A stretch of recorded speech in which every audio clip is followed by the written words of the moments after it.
the hell's going on here, Tommy? Is that you? Bro, if you're shooting at me, I got something coming for you, bro.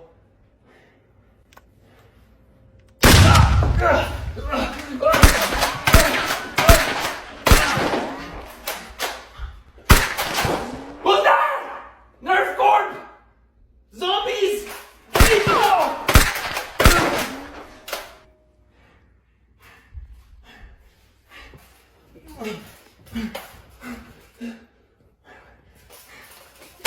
Ugh.